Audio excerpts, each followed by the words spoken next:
So the first thing you're going to need to do is get our software. So the software packages can be large, so it can be hard to email you the software. So the best thing to do is just download the software off our website. You can always be sure to get the latest and greatest versions of the software off our website. And that way you know you're getting the official, this is what we want you to use piece of software. So I'll actually go to the website and we'll walk through this, but you go to our home page, and at the bottom of the page, you're going to click Tech Library under Tools, and then you're going to search for the programs that you're going to need. So let me switch over to,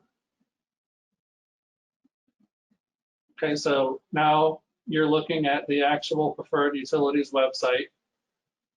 You can see up here in the address bar, it's just preferred-mfg.com. Lots of really good stuff on here. I'm not going to show you all the cool stuff on here. We're just going to come here to Tech Library and click on that. Then we're going to be getting some programs.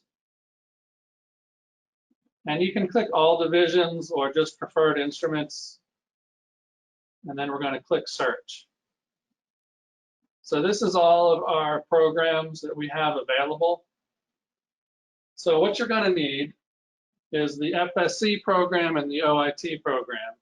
Now, for new programs, if you're doing a new job, you're going to need this program, OIT Edit 3.1 Gold. And OIT just stands for Operator Interface Terminal. That's our touch screen on the front of our panels. So we're going to click on that. You can see down in the left-hand corner, it's downloading it. You'll see it's 372 megabytes, so it's a larger program. The other thing that we're going to be using today is FSC Draw 5.0.0.4.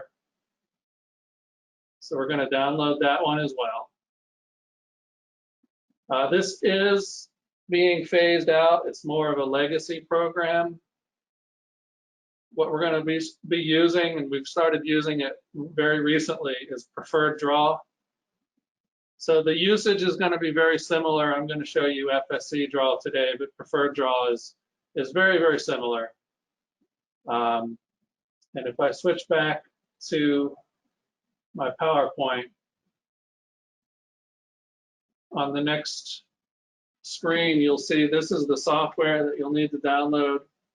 You'll see FSC Draw is a legacy program. Preferred Draw is the one we're using now. And then OIT Edit, there's 3 different versions of this program, and that's hardware dependent. So if we send you the program, we'll tell you to use either OIT Edit or Edit 3 or Edit 3.1, depending on which version of the hardware and software we're sending you.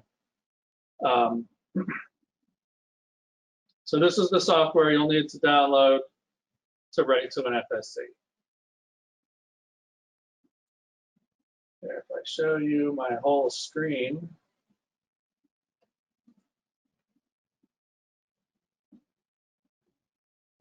All right, so we've downloaded these 2 pieces of software.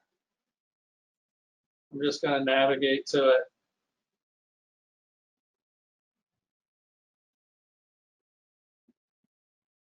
This is my download folder where both of these programs were downloaded.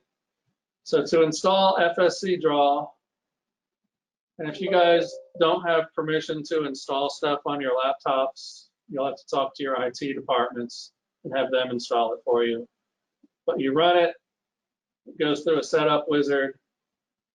We'll click next. Everything is just going to default to where we think you should install it, but if you want to install it in a different location, you can change this to a new location. Start menu folder, preferred instruments. If you want to create a desktop shortcut, click that. And then click on install. Now this, after it gets it done installing the software, it's going to have this little driver install package. It's going to install a couple of drivers for our FSC controller. So we're going to click next. You'll see there's 2 drivers for the FSC. Make this a little bigger. We're going to click finish. And then we don't need to launch it yet. If we do, it's not a big deal. Launches the software. This will automatically associate the file type that you need with this software. So when you just double click on the file we send you, it'll open it up in this software.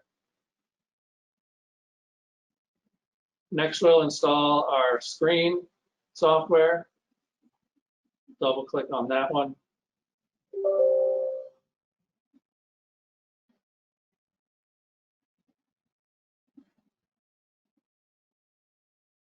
Okay, it's already installed on my computer. That's why this is coming up. But it's going to, well, why don't I remove it and reinstall it just so you can watch it install.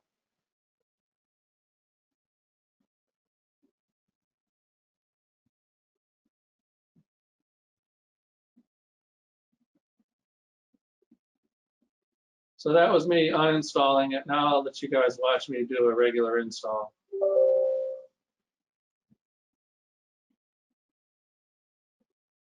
So we'll click next, accept the terms of the license agreement. I think they have you offering us your firstborn children, stuff like that. We'll click install. And it's just a regular setup wizard. This is a much larger program. That's why it's taken a little longer. All right, and we're going to click finish. And now both of our pieces of software are installed.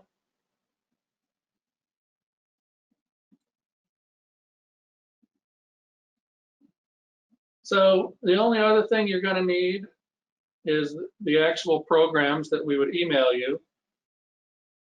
And you're also going to need a laptop and one of these USB A to B cables. So you'll see one end of it looks like a regular USB port, and the other end of it is that little square USB port. Some people call this a printer cable, but it's a USB A to a USB B cable. So you'll need a laptop, your USB cable, and then we're going to go ahead and write to our controller. So I'll minimize this.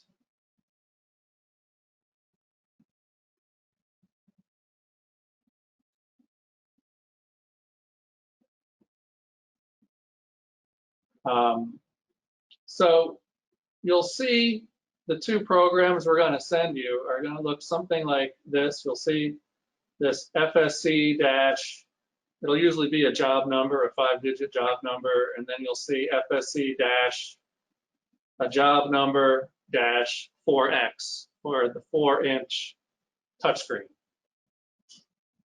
So the first one we're going to open, you can install these in either order, but the first one we'll open is the FSC. Just double click on it, it opens the file. Make this nice and big for you guys. This is the actual program. If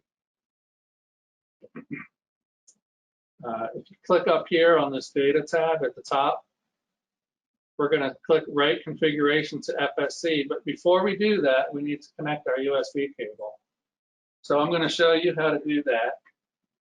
I'm going to turn on my webcam, turn off my screen. Hopefully everybody can see this. So one end of the USB cable is plugged into the computer. The other end is this little square end. You can see here. This is going to just plug into the top of the FSC. So you'll see here, this is our panel. This is what it might look like when it's closed. You open the panel door. Inside is the FSC. You're just going to plug this USB cable into the top of the FSC like that. I have another FSC here to show you. So if I were to tilt this forward, you can see on the top of the FSC is the USB port. That's what you're plugging into. So now that that's plugged in,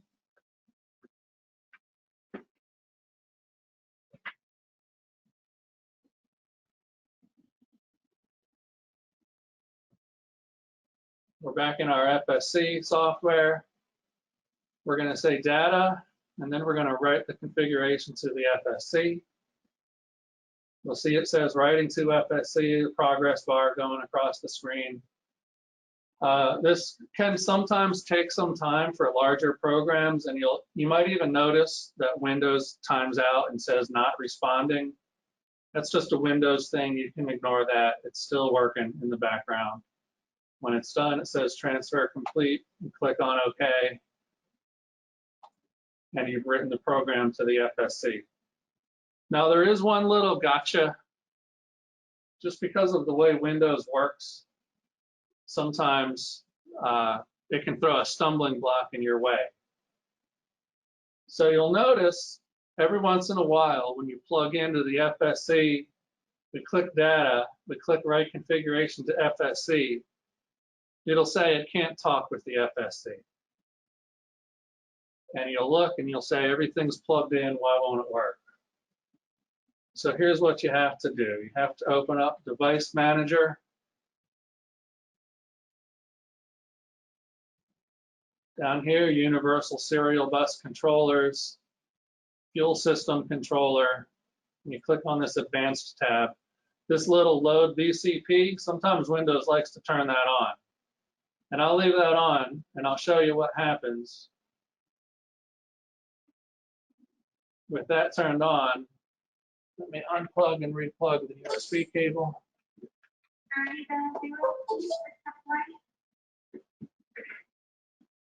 Now, if I try and write this to the FSC, it's going to fail.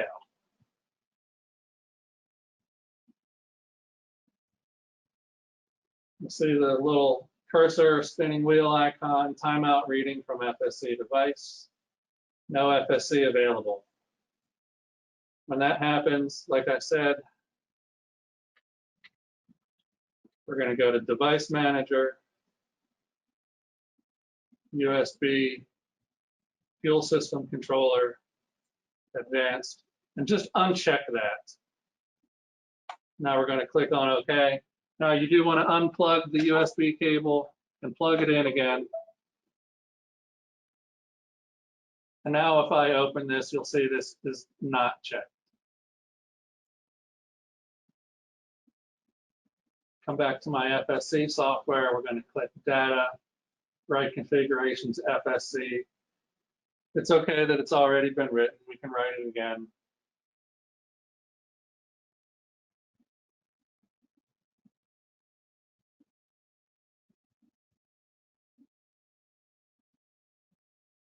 And there we see transfer complete. Click on OK. That's it as far as writing to the FSC. The new software is on it right now. I'm going to close this. And then we also need to write the software to our operator interface terminal, which is the touch screen. Let me switch back to my webcam.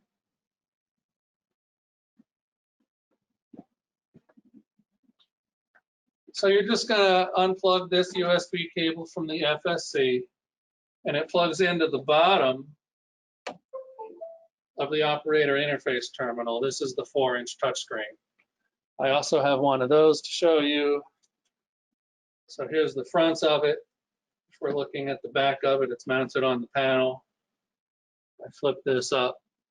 You can see there's the USB port right there on the end.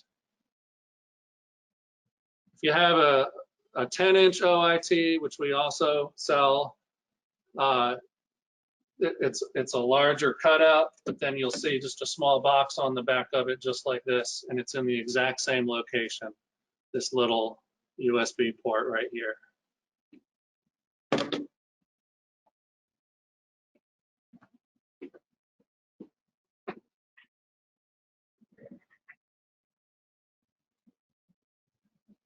Reshare my screen.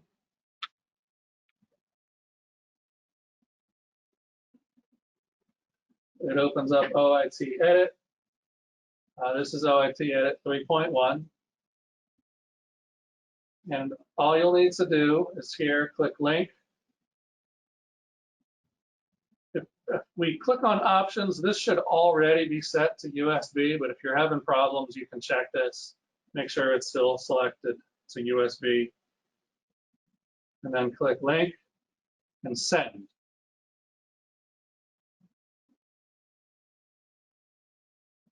And that's all the time it takes, just a couple minutes, and it's written the new software to the OIT.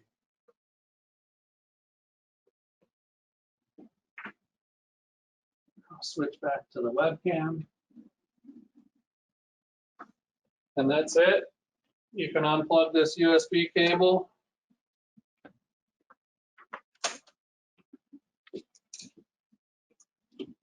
Close the controller back up. Get a little screwdriver and turn the knob and it closes it up.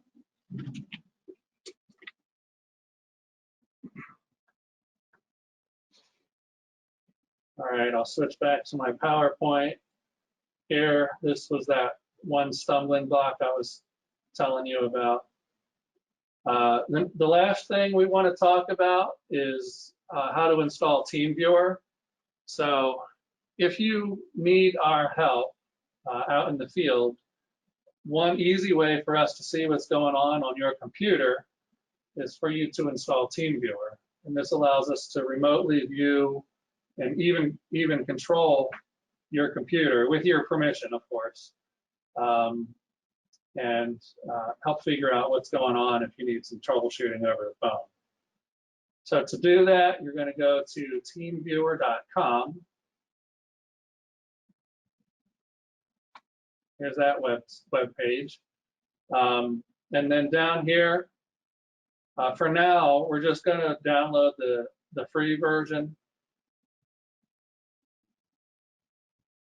You'll see it downloads. I'm going to click on that. Yeah, we already have TeamViewer installed on this machine. Exit it.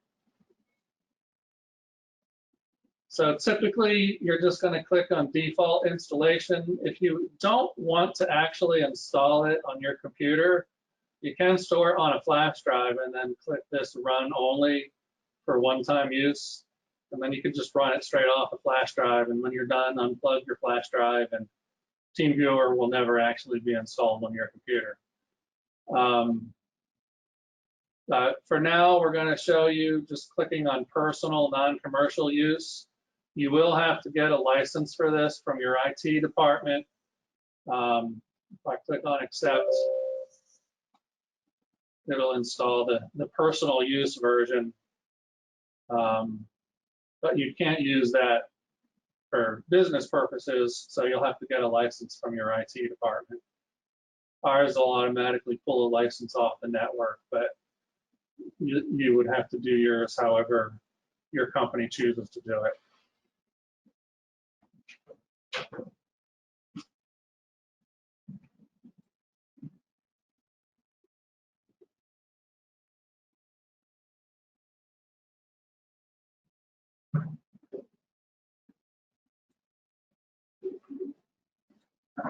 And then to use TeamViewer,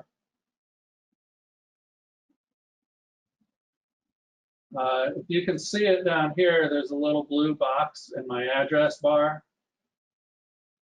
It says TeamViewer. I click on that, and you'll get this window that pops up. And what we will do is we will ask you for your ID, and then we'll type that in, and then it takes a second to connect to your computer, and then we'll ask you for your password. You'll tell us your password. Once you give us your ID and your password, we can remote into your computer and see what you see on your screen. We can control your mouse and click on different things and do things on your computer. And then when we're done, we'll disconnect, and then the password will become something different, so we can't remote back into your computer again later without you knowing about it. And we can get in and help troubleshoot anything that might be going on in the field. So Brant, that was fantastic. For you guys to know which job the technician's working on, they need to give you the job number, and that's usually on a sticker inside the enclosure, correct? Yes, there will be a sticker inside the enclosure, and the best way for us to find your job is with that 5-digit job number. It will be a J and then 5 digits and then an E. And that 5-digit number is what we need. If you tell us just where you are, we may be able to search and figure out what the job is, but the job number, which will also be on all the drawings. So if I open up this is an electrical drawing for the panel here. And you'll see down in the title block, for this one, the drawing number, this is just a standard drawing number. It's VLM-P-1. But for yours, it will be, like drawing W and then a 5-digit number -1 or something like that. And that 5-digit number is what we're going to need. Or even right here, the sales order number will have that job number in it as well. Okay, and if they have a multi-node FSC system, they will need to update programs on all the nodes, correct? Yes, that's a good point, David. So let me switch back over to my webcam.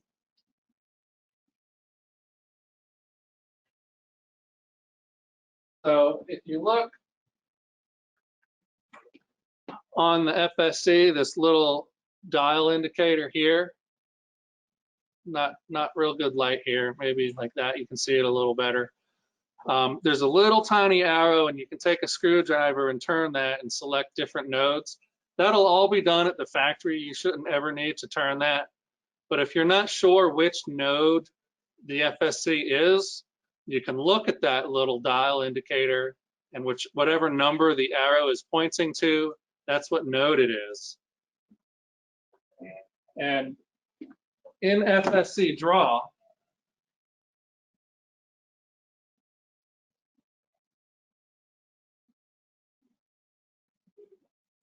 we'll open this back up. If it's a multi-node project, when you click here, Data, Write Configuration, you'll get another window that pops up that just says which node are you writing to, 0, 1, 2, 3, etc. And then if you're not connected to the right FSC, like if I'm connected to node 0 and I'm trying to write the program for node 1, it won't actually let me send the program. So it's a little bit, dummy proof, for lack of a better term, to prevent you from writing the wrong software to the wrong FSC. You can also read a configuration from an FSC. So if you're in the field and this is an old job, we still have the programs that we wrote for old jobs, but maybe this is a program somebody modified in the field that didn't tell us about it. You can read the configuration from the FSC, send us that program so that we are working with what's actually in the field. We have to make some changes.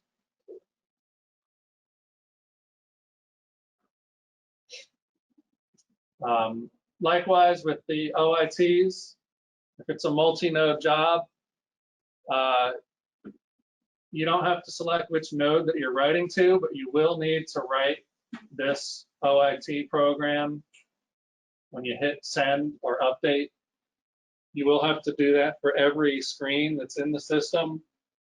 It won't ask you what node it is. The software is the same on all the nodes for the screens, but you will just have to do that for every screen that's part of the system.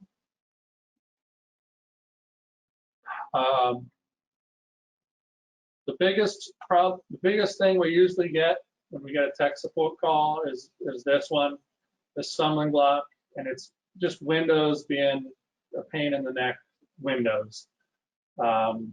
So if you get that error that says it can't connect to the FSC, just double check this first. Go into Device Manager. Here you'll see Fuel System Controller.